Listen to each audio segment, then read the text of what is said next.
So good evening and welcome to the second part of this saga, or this great narrative of modern jihad.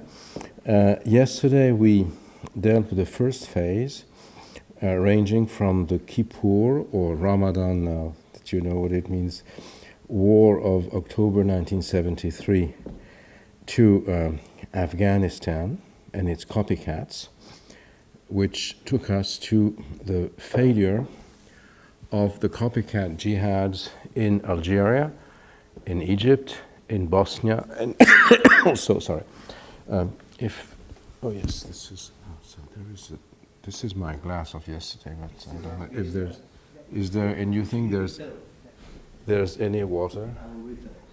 Unless you can multiply water by a sort of a crystal-like capacity. Thank you so much. And I will say nothing important while you're away.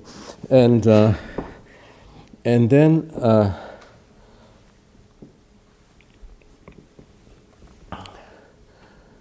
at the time it looked like, jihad had failed. Because in spite of the great hopes raised by the jihadists of the Mujahideen victory in the ousting of the Red Army from Kabul on the 15th of February 1989, in spite of the fact that a number of so-called Arab Afghans, i.e. Arabs who had fought in Afghanistan and who came back home or went somewhere else, went back to Algeria, went back to Egypt, went to Bosnia, because there were a few Bosnians actually in Afghanistan, or went back to Chechnya. In spite of the fact that they started jihads in their own countries, in the countries of origin, and that, thank you so much, in some cases, like in Algeria, the death toll of the civil war reached quasi 100,000 people, by the 10,000s in Egypt. Nevertheless, those jihads did not bear fruition, according to their instigators, of course. And the regimes of, the military regimes of Algeria and Egypt, or the Western coalition under the aegis of the US in Bosnia, or the Russians via their local stooges, the Kadyrov family, which is still active, as you know, in Ukraine today, managed to control the situation by between 1995 and 1997, 1998. So there was this feeling of despair among the jihadists. Now, in Afghanistan, on top of the locals who were fighting jihad against the Soviet troops, there were, as I mentioned yesterday, a number of foreigners, of international brigades, if you'd rather, coming from the whole Muslim world to fight on the side of their local Muslim brothers in order to oust the infidels from the holy land, the holy Islamic land of Afghanistan. As I mentioned, they came because there had been a general call to worldwide jihad at the bequest of both the ulama, or the scholars of Islam of Saudi Arabia, or the ones that were controlled by the Saudis, and also of their Muslim brother rivals who at the time worked together. And as I mentioned yesterday,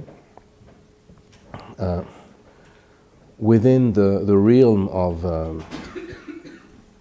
worldly jihad or military jihad, which is in a way the mirror image of the crusade, and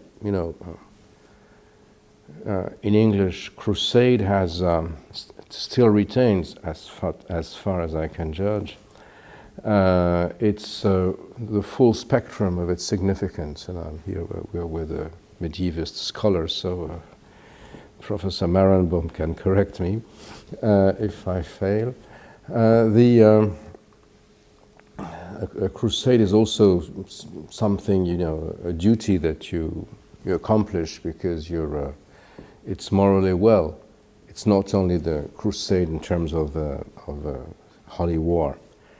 And whereas French, which is a more secularized language, has dropped this first dimension of crusade and focuses on the armed issue. In Arabic, jihad, the span of jihad goes to, making an effort on yourself, not to steal, not to indulge in fornication, not to whatever, not to kill thy neighbor, to be a good Muslim, socially integrated, to the other end of the spectrum, that is to take up arms, to fight in order to expand the territory of Islam until the earth is entirely to Allah, as the saying has it in Arabic, or, and more important, in order to defend and to come to the rescue of a land of Islam that was Islamic and that was invaded by infidels. As I mentioned yesterday, the first type of jihad, jihad of expansion or of attack, is not compulsory. It's something which is engineered by the Muslim leader, the caliph or the sultan or who have you. He has an army, there are volunteers and so on and so forth. But jihad al-difa in Arabic, or jihad, the defense jihad, is something which is compulsory for all Muslims worldwide, supposedly, according to his, and in some cases her, for jihadi feminists, capacities, i.e. those who could fight should fight, those who cannot fight by pay should pay, and those who could neither fight nor pay should pray. And this, of course, had a strong attraction, together with the Saudi dollars, petrodollars that fueled the whole process, to bring a number of people from all around the world by the tens of thousands to Afghanistan in the 1980s. So when the Red Army left, a number of those jihadists either came back home or went to other places, those foreign jihadists. Some could not really go back, like bin Laden, for instance, and the Al-Qaeda group, because they were now perceived by the regimes and even those who had supported the Afghan jihad as dangerous for themselves, because those jihadists now claimed that they were the true representatives of Islam worldwide. And the so-called leaders of Muslim countries were just sold out to the West, traitors, and that they had to be ousted because they were representing the true Islam. In 1990, after the end of jihad, Saddam Hussein from Iraq invaded neighboring Kuwait. And Osama bin Laden and his people went to see the Saudi leaders and said, okay, we can defend Saudi Arabia. Our army of jihadists who had fought in Afghanistan can man the borders against the villain Saddam Hussein. Well, of course, King Fahd of Saudi Arabia would have none of that, because he feared that it could be quite troublesome in his territory. And he showed them the way out.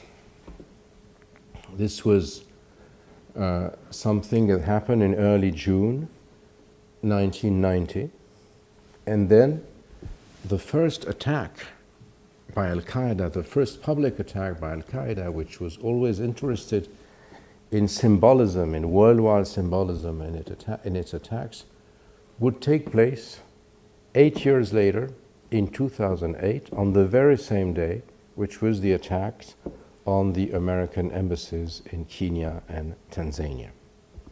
So, and this is an interesting issue because the jihadists have some sort of a long memory, and they are very interesting in putting their story into history. And also, as we shall see with the double blessed raid, Ghazwatain and Mubarakatain in Arabic, of the attacks of the September 11 on New York and Washington, they were willing, in a way, in a sort of messianic vision, to change the time, to change the calendar. 2001 was the first year of the third millennium of the Christian era. To them, the attacks marked the beginning of the new millennium of the jihadist era, you see. And we'll then see later on that the attacks in Madrid were 911 days after the ones in Washington and New York, in order to mark, to impress people. Also the simultaneity of different attacks in different places at the same time. Tanzania and Kenya in the embassies, New York and Washington, and so on and so forth. And we'll see that later on to sort of display to the average believer the feeling that this miracle could be done, could perform only because of divine sanction and divine intervention. Okay? So, Bin Laden and his ilk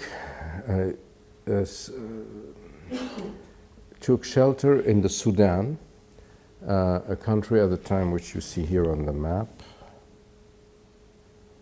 very close to Saudi Arabia, very close also, we don't see Tanzania and the like, which is here,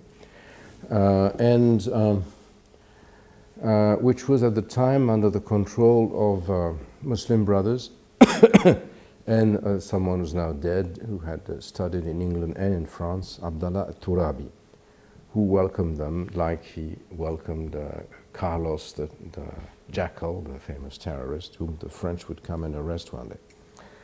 So they were thinking, while they were in the Sudan, about the failures of the copycat jihads of the second half of the 1990s. Why is it that we did not succeed? The Al-Qaeda leadership was a sort of fluid system in which, of course, the key figure was Osama bin Laden, the son of the biggest contractor of Saudi Arabia, himself originally from southern Yemen, this region, Hadramaut. And someone else joined him later and became his successor until after he was killed, and now this person also is dead. An Egyptian MD by the name of Ayman al-Zawahiri, coming from a very educated family in Egypt, on his mother's side by higher ulama of Al-Azhar, the Islamic University, and on his father's side by very prominent professors of medicine. Zawahiri was the intellectual in the group, Bin Laden being more the sort of the PR person and the charismatic leader, if you want. But the brains was definitely Zawahiri. And he had been arrested in Egypt as a perpetrator, one of the accomplices of the assassination of Sadat in 1981. then did time in jail, and when jihad started in Afghanistan, the Egyptian regime, together with the Algerian regime and a number of them, decided they would oust those guys from jail and send them to Afghanistan via Jeddah and Peshawar. Why? Because they thought that, that way they would get rid of them, and if they died as martyrs during jihad, it would be even better. Well, fortunately or unfortunately, very few of them died because the foreign jihadists did not really take part in the military operations. They were trained, they tortured people, they did all those things, but they did not fight that much. Nevertheless, they underwent some training, and most came back home with a vengeance. So Zawahiri is important for us because he published online when, the very first year of the internet, when it was still really appeared more or less, in 1996, 1997 probably. The text is not dated, but it refers to Afghanistan and Chechnya as the only two liberated really Islamic countries at the time. And Chechnya fell a few months later, so this is how we can date the text. And he wrote this pamphlet, which, because there are some Arabists in this room, called Forsan تحت راية النبي, i.e. Knights with a K, an initial K, under the Prophet's banner. Who are the knights under the Prophet's banner? The jihadists.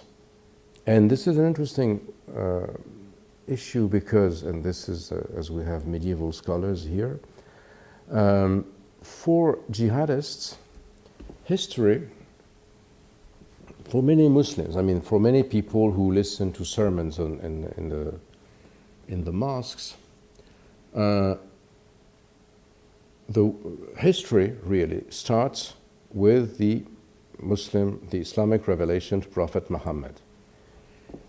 And it is marked by the Muslim calendar, the Islamic calendar, which starts with the Hijra or Hijra, which means the holy flight of the Prophet with his companions from infidel Mecca to Medina, where he made some alliances with the locals, particularly with the Jews, and then seized control of Medina, expelled the Jews. So in the Quran you have verses which are rather favorable to the Jews when the Prophet came to Medina and made an alliance with them, and others which are very hostile to the Jews, which came from the sky, as they say, when he needed to ask them. So before year zero, there was nothing. There was what is called in Arabic Jahiliyyah, or the era of ignorance, i.e. people ignored truth. They had no idea of what it was. Definitely Muslims were aware that there were civilizations before theirs, but they were perceived in a sort of theological view, if you wish, as Muslims who had falsified their sacred scriptures. And hence, for instance, when a Jew or a Christian converts to Islam, he is not perceived as someone who converts, but who reverts. Because everybody was born a Muslim, supposedly, but Jews and Christians falsify their scriptures. And when they become Muslims, they come back to what was the truth. This is an interesting view of history because, for instance, when you have the Taliban destroying the Buddhas in Afghanistan, or ISIS militants exploding the Assyrian antiquities in the Mosul museum that they had occupied in 2015, This is part and parcel of the sort of general, how do you say, obliteration or of what had taken place before the revelation, and that does not need, does not have the right to exist, which is a view of history which is interesting, because you have a zero and there should be nothing before. Then history has one engine, or if I may say so, which is the expansion of Islam. And history will be completed, and it's a teleology actually, when the whole planet will become Muslim. Hence, the story of the Prophet of what is called in Arabic al-Futuhat al-Islamiyya, the Islamic conquests, are to be developed and pursued until the end, until the whole world becomes Muslim. The to and fro's in the actual process of history over the 15th century of Islamic history were due to the fact that a number of Muslim rulers were too lukewarm, too tepid, were not consistent enough, and then they were unable to wage jihad and to go onward with this conquest. And this is something which even a number of so-called moderate Muslim brothers still have in mind, like someone who died a few months ago, Sheikh Yusuf al-Qaradawi, who was an Egyptian Muslim brother, who was the key, how should we say, tele-Quranist, I mean, Islamic televangelist on Al Jazeera channel, whom I met a number of times, would always say, you know, there were 3 attempts. I mean, there were 2, and now we have the 3rd attempt to Islamize Europe. The first one failed when Muslims were expelled from Spain in 1492. The second one failed when Muslims were failed in the siege of Vienna in 1683. This one will be victorious. It is not something that uses war, but it's something which uses da'wah, or the call for Islam, or the preaching of Islam, and which goes with the influx of Muslims, Muslim workers, Muslim immigrants into Europe. And this is the mindset of Muslim brothers, Islamists. The Muslim brothers in general, in their dealings with Western authorities, explain to them that, you know, we are the people you have to deal with, because if it's not us, it's going to be the extremists. But the general reasoning is more or less the same. Whereas the others, I mean the jihadists, would favor, of course, armed attacks. Back to Zawahiri's manifesto.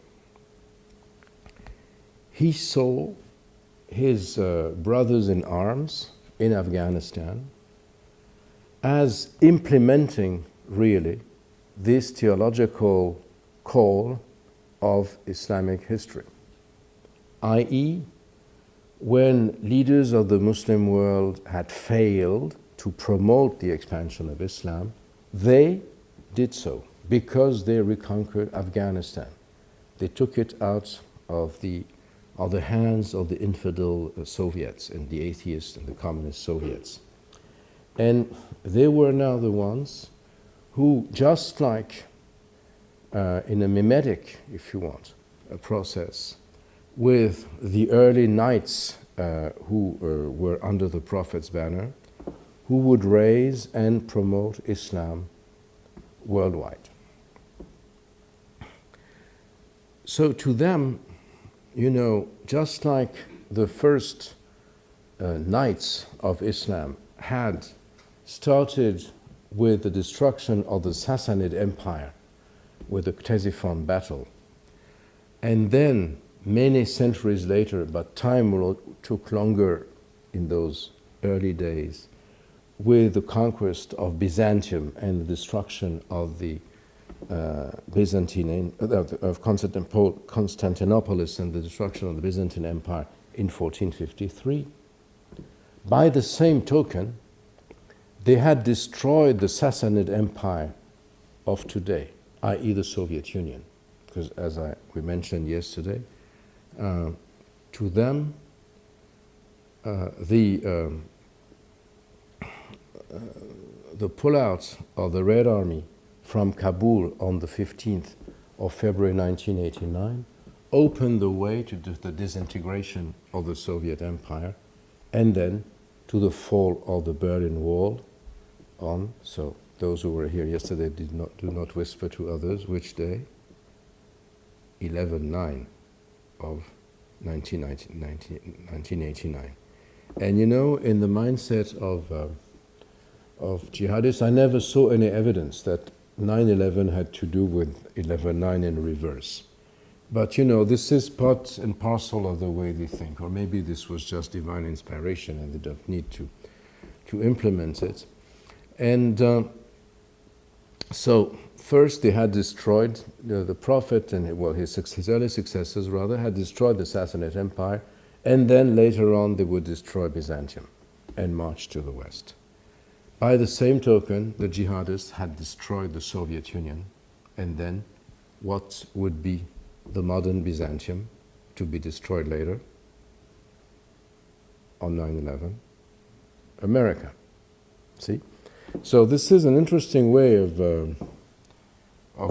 viewing history, and using myth, using ideology and teleology in order to boost mobilization, in order to proselytize, in order to grasp the minds of people, particularly in a time of massive digitalization of the media.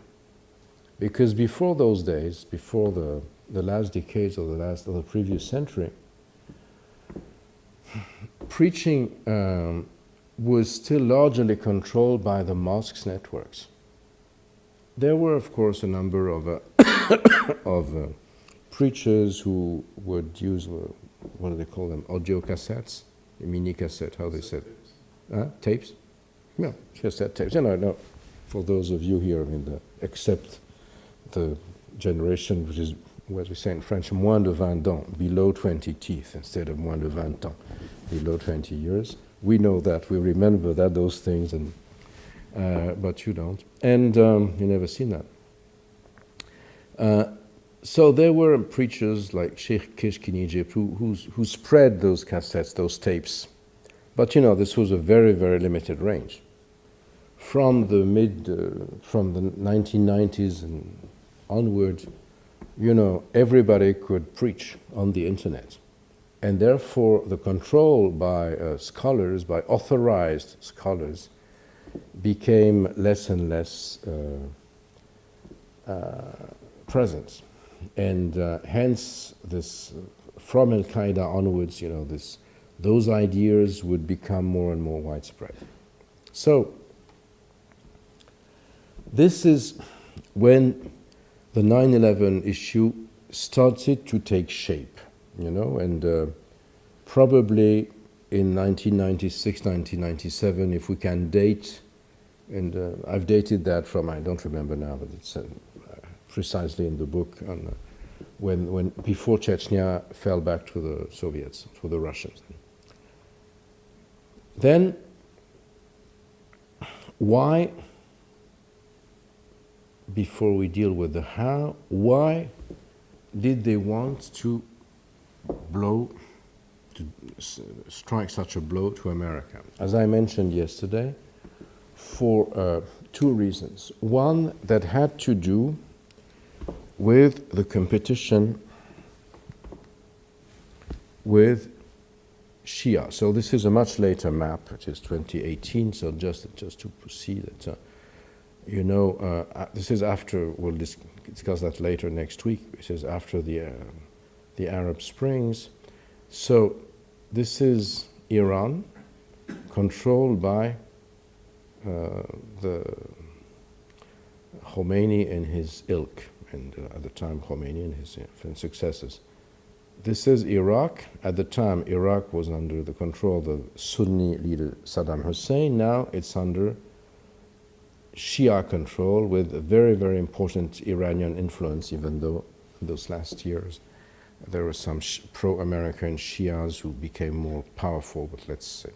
And then you have Syria, which is massively Sunni, but the leadership belongs to a post-Shia or a dissident Shia sect, the Alawis, to which Bashar al-Assad and his family belong. And then in Lebanon, now the most important community is the Shia community, and it controls the country through Hezbollah, the Party of God. So you have here what King Abdullah of Jordan called the Shiite crescent, because it's more or less like a croissant, right?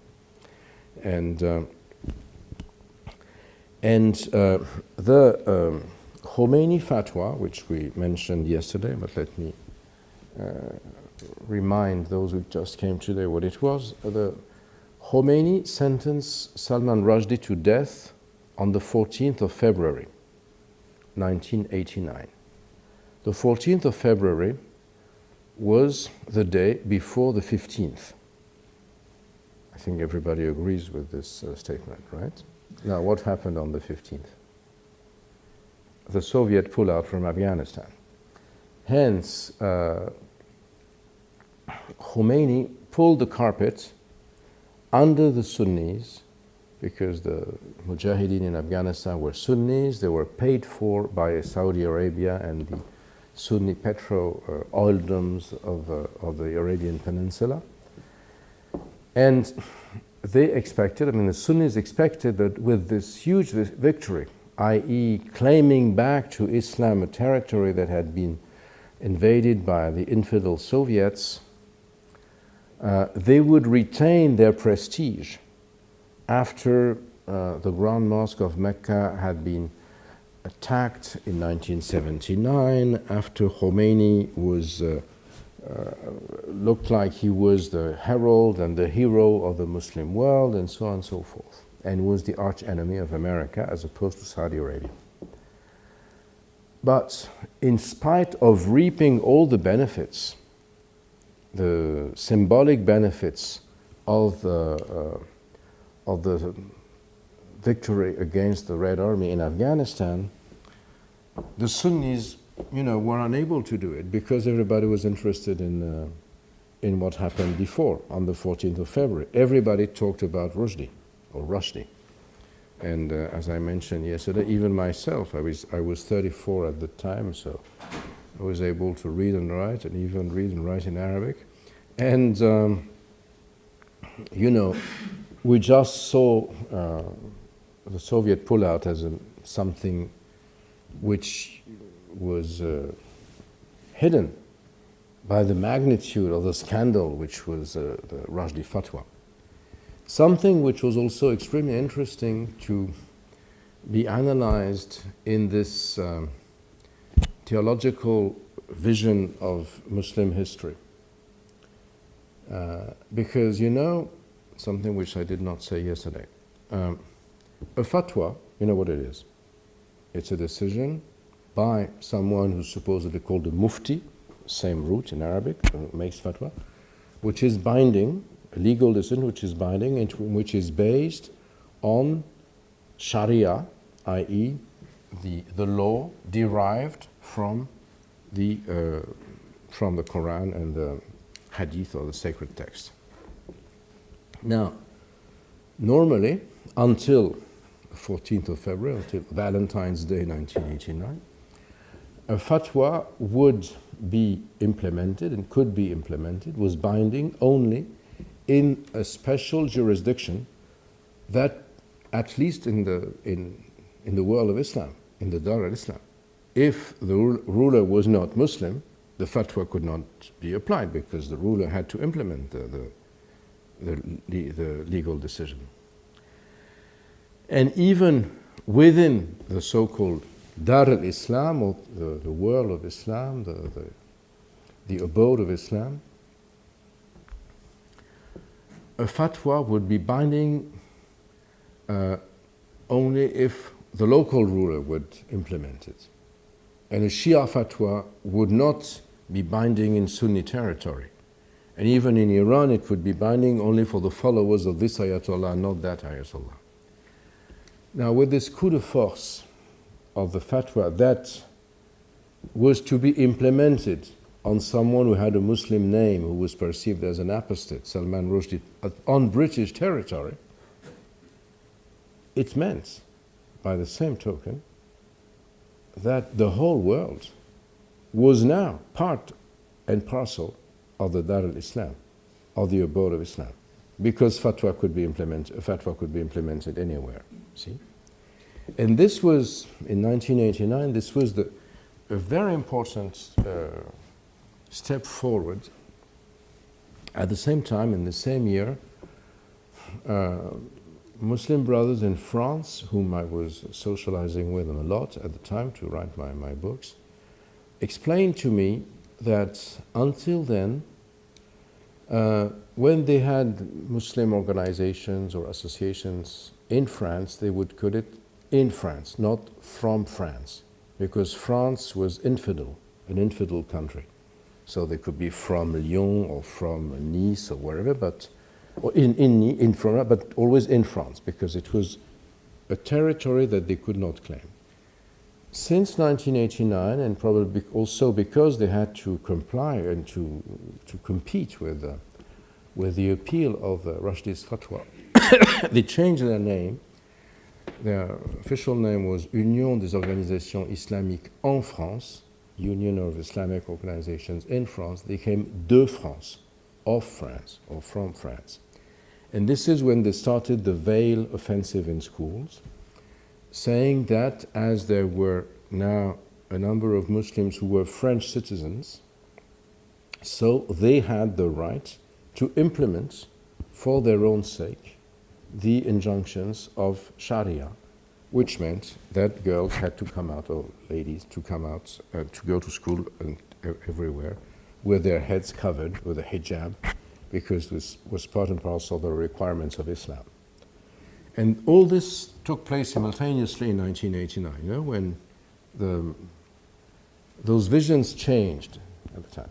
So, going back to Zawahiri, into this context, so he was interested in the attack on America because, he had this feeling that all they did in Afghanistan, that they thought was their victory. Of course, they would not mention in their literature that without US stingers, without CIA training, and without Saudi funding, they would have achieved nothing. And that actually the ones who achieved something were the Afghan Mujahideen, the locals, that, the foreign jihadists did not achieve much, but, they claimed the victory for themselves. And so he said that, he wrote that, in spite of all that, no one really paid attention because of the damn fatwa by the heretic Khomeini, who pulled the carpet. So we have to do something which is going to be of a bigger magnitude, if you pardon my French, than Khomeini's fatwa. And this would become 9/11. So this was, on the one hand, you had this will to compete and to overcome Shia-Sunni competition. But there was something which was more down to earth and which was related to the analysis of the failure of copycat jihads in Algeria and the like. The reason it failed, Zawahiri wrote, they failed, was that people were afraid. They would not join, the Muslim masses would not join the vanguard of jihadists, the Algerian GIA or the Jamaat Islamiyya in Egypt or what have you in Bosnia and Chechnya, because they thought that at the end of the day, the West was still mightier And if we manage to strike the West and expose it as a giant with clay feet, then the masses won't be afraid, and they will enroll, engage, and they will get rid of the way history is taught at Trinity College and revert to this theological vision of Islam and fight under the Prophet's banner, hence the title Knights Under the Prophet's Banner, in order to make the whole earth Islamic. So these were the ideas that were boiling in the Sudan compounds. They fled from Sudan in around those days, 1996, I think. Among other things, because Tourabi had also hosted Carlos the Jackal, who was wanted by the French because he had killed a number of policemen in Paris. And Tourabi wanted to make a deal with the French because he needed some help in Europe and so on and so forth. And therefore he sold Carlos to the French, to French intelligence. So one day Carlos underwent some surgery, and while he was asleep, he was taken away and he woke up in Paris, much to his surprise. And bin Laden and Zawahiri started to be fearful that they would be betrayed for a bowl of lentils, as we say in French, by Tourabi. And then they went back to Afghanistan under the Taliban. And this is where all that matured. And they tested what would be 9/11. And at the time, no one had any idea that these were to be, tests for the double blessed raid on New York and Washington, with a double attack already in August, on the 7th or 8th of August 1988, against the American embassies in Tanzania, in Dar es Salaam, and what's the capital of Kenya? Nairobi. And many people died, most of them Kenyans, and no, it's not Tanzania, and Tanzanians. Bill Clinton sent cruise missiles to Khartoum and to Pakistan, not too much avail. And then there was another attack in 2000 on the US destroyer Ecole that was refueling in Aden Harbor. So there were just, experiments to see whether it would work. While Al-Qaeda was thinking of that and was testing these operations, while they, from Afghanistan, they had become public, and they started to hand out statements saying that America has to be destroyed, and looking forward to a global, we call the global jihadist front against Zionists and Crusaders, saying that Muslims should kill Americans wherever they are, so that they should have no peace. Yeah. They were also interested in the Israeli issue, but not that much. Even though Zawahiri, in his manifesto, mentioned that, it was a pity that Islamists were not more active in the Palestinian cause, because this cause had been hijacked by nationalist Arab regimes who took pretext of it to exert their dictatorship and put Muslims, real Muslims, that is they, in jail. But they were not that active. In the meanwhile, independently of whatever they did, a new intifada, or upheaval, took place in Israel and Palestine and with consequences in Israel, after Ariel Sharon, who was a candidate for candidacy as Likud candidate for the prime minister at the next Knesset election, went and had a health stroll on the Temple Mount in Jerusalem, also known for Muslims as the mosque's esplanade, the third holy place in Islam after Mecca and Medina.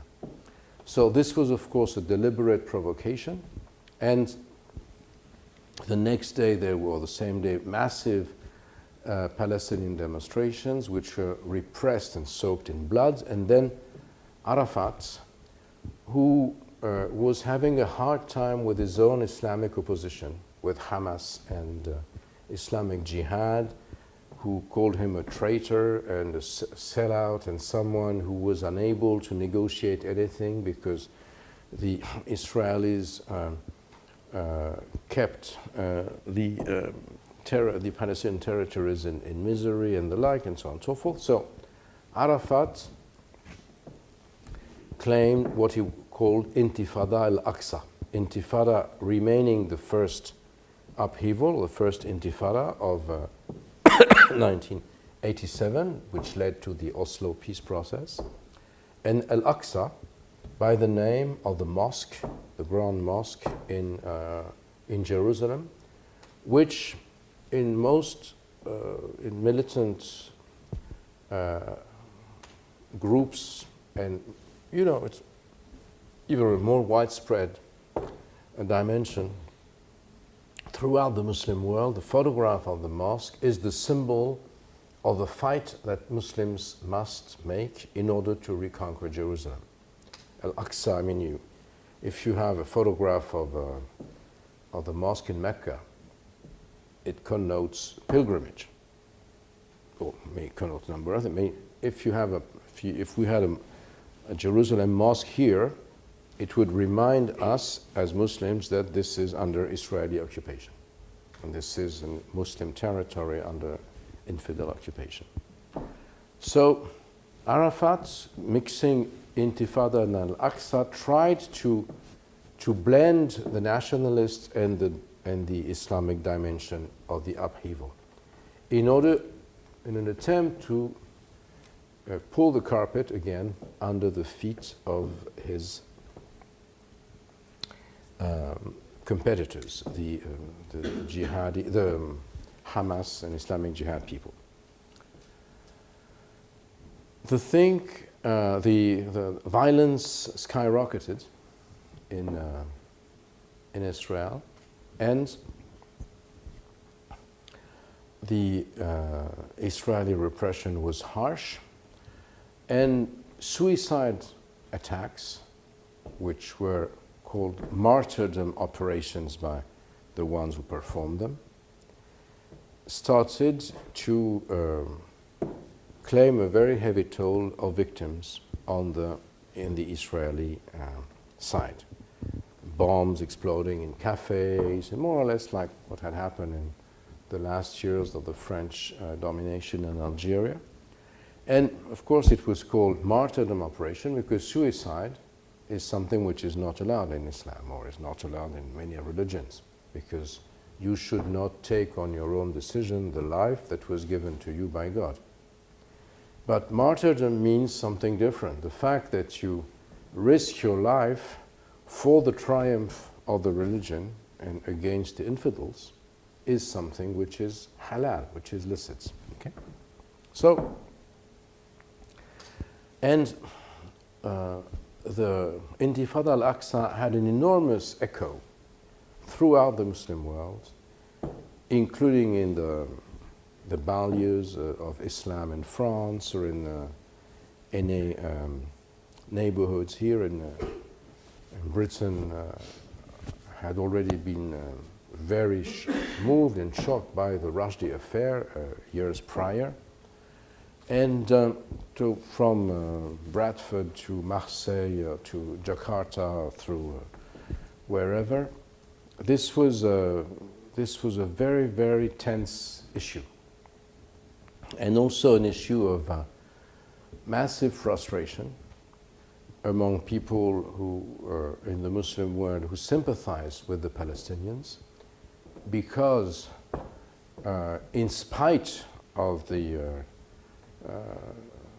visibility of the attacks, of the suicide attacks, nevertheless, the repressive capacity of Israeli security forces, or repression forces, whatever you want to call them, their capacity to put down the Intifada was to some extent significant. It would be later on when they would build a wall around Israeli territory to make a separation. So there was this feeling of frustration, which was huge and which was enormous. And the suicide attack, or the martyrdom operation, became the language that was to be understood. So the sum total of all that, i.e.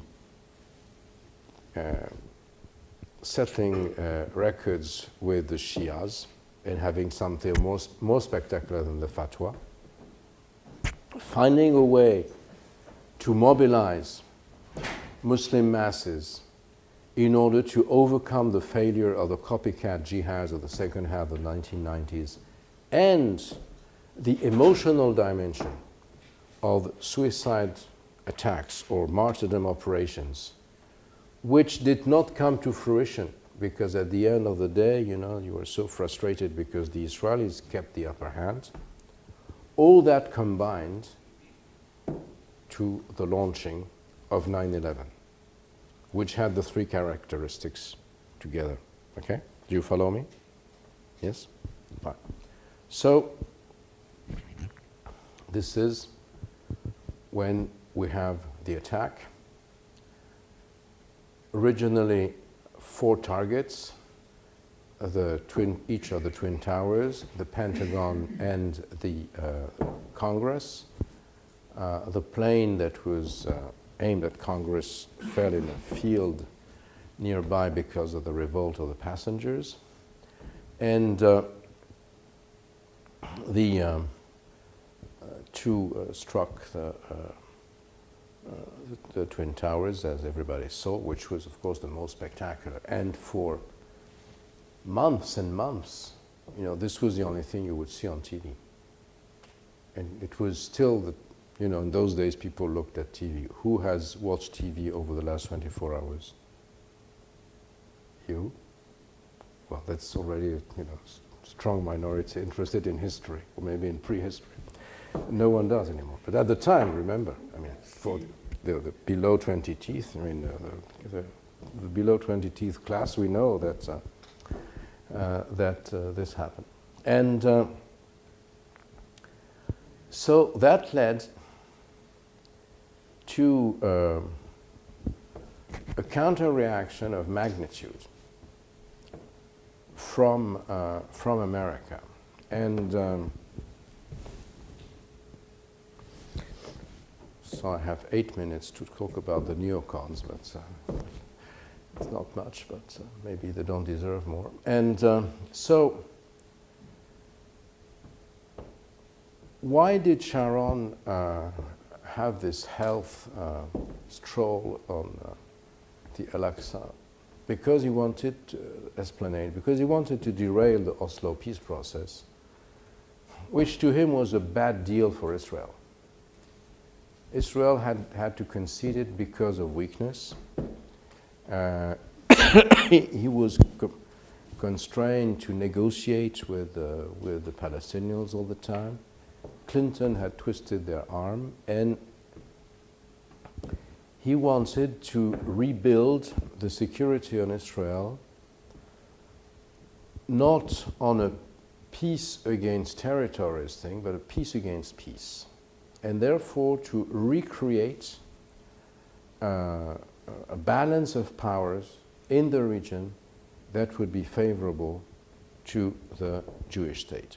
This was something that was consonant with a movement in America which was extremely influential under George W. Bush, which was called the neoconservatives. And most important in this reshuffling of cards was to be the ousting of Saddam Hussein in Iraq and his replacement by representatives of the Shia majority of Iraq. Saddam was a Sunni.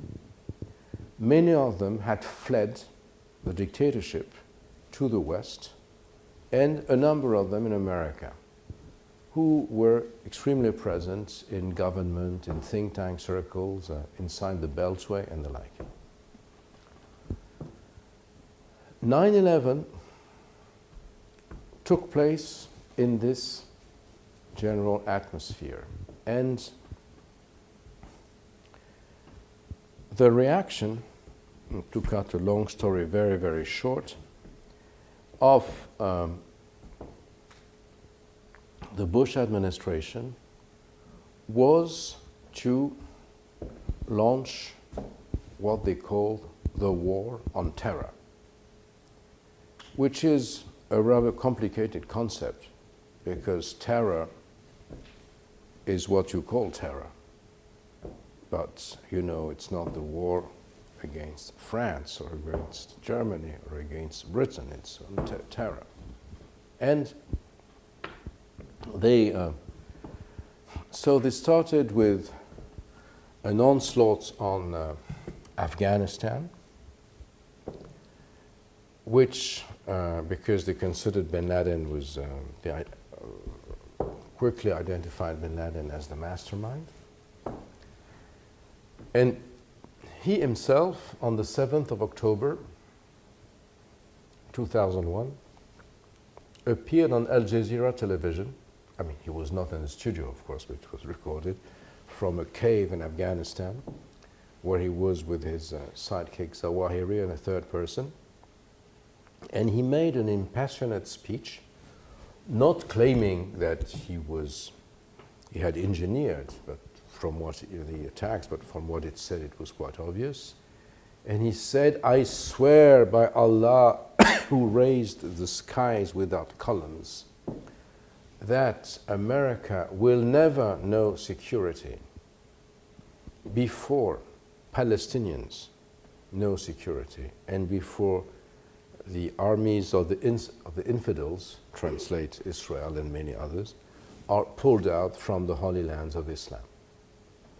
Therefore, you know, accentuating the fact that he was the one who would revenge the Palestinians and all Muslims against the arrogance of the hyperpower of the time that was America, because, as you know, after the Afghan pullouts and the fall of the crumbling of Berlin Wall, there was no more Soviet Union. So, I went to field fact-finding trip in the fall of 2001 to Syria. At the time we could go to Syria, to Egypt, to Bahrain, to the Emirates, to Kuwait, and to a number of other, Lebanon and some countries of the region, and meeting a number of my former interlocutors and trying to see how they perceived the 9/11 thing. And you know, it's always interesting to collect reactions à chaud, as we say in French, on the spot and immediately after, because people don't necessarily have had the time to put it into a general explanatory system, and then they would be more genuine. And it was a sort of slightly schizophrenic way of thinking. People would say, "Oh, no, Muslims cannot have done that. We are unable to do that." And by the same token, "Oh, but you know, there was a telefax, telefax is a telecopy or whatever, that was sent to all Jews working in the towers so that they would not come to work today. No one ever saw that fact. It was part and parcel. And then there were other things like, I remember I was in Egypt, and you know, in Egypt people love nukta, which is jokes, which are, it's a real part and parcel of the Egyptian political system. You know, everything which is official is fake, is false. It's the pharaonic discourse. But then the people between themselves exchange jokes which are supposed to tell the truth, the other side of things, the flip side of things. And so the joke is the following. There's a woman who, in a cafe, gets into the men's toilets and said, no, this... She says, is Osama bin Laden in this lavatory? I say, no. So I'm entitled to go there because he is the only male, the only man in the Muslim world. So, you know, and such things, I mean, there are myriads of such stories. And so, to a large extent, he had been very successful in his endeavor to reach out to the Muslim masses because he had astutely touched on the emotions that had been raised by the Intifada. And you know, in building this huge suicide attack that killed 3,000 people in New York, whereas your average attack on the Sparrow Pizzeria in Netanya or wherever it is, on the cafe in Jerusalem in front of the Prime Minister's residence and like. So this would, you know, kill 10 people, 20 people, and then the next day there would be 50 Palestinians killed by the Israeli police or military. So this was something, you know, he's gonna be the vengeful person, and he's gonna set the record straight. Even though we deplore, of course, the death of innocent civilians, but you know, and then an American Egyptian colleague, Ma'moun Fandi, he may have come to Cambridge, and was famous for the joke in Arabic that I will try to translate. He used to call them Jama'at bin Lakin. So Lakin means but in Arabic. Jama'a means the group of them. So people who would say, oh, we're against the slaughtering of innocent children, but Palestine, colonialism, imperialism, and what have you. And so this was a very sort of ambiguous relation. So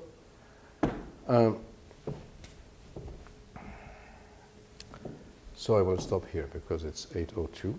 So we have, I had thought we would go until 2005, but it doesn't matter. We can, we'll go back to the aftermath of 2001 afterwards. Just one point. The neocon policy, in this context, of course, the neocons, the American military, and the British Gurkhas and others tracked bin Laden and his people in Afghanistan. Some say, those archives are not yet open, that he was almost caught, but he was not the real target. It was fine if there was a villain that was kept alive for the time, because if in the Pentagon and the White House, they wanted to reshuffle the cards in the whole region because there was little trust left with the Saudis. 15 of the hijackers in the planes out of 19 were Saudi citizens or subjects. Then the system of alliances in America and the Middle East had to be changed completely. And the target was not so much bin Laden, but Saddam Hussein. Ousting, and hence the war of terror, it was an over-extensive concept, because who was Saddam Hussein but the chief architect of terror? There were also a number of stories that were more or less fabricated, saying that Saddam Hussein was paying bin Laden.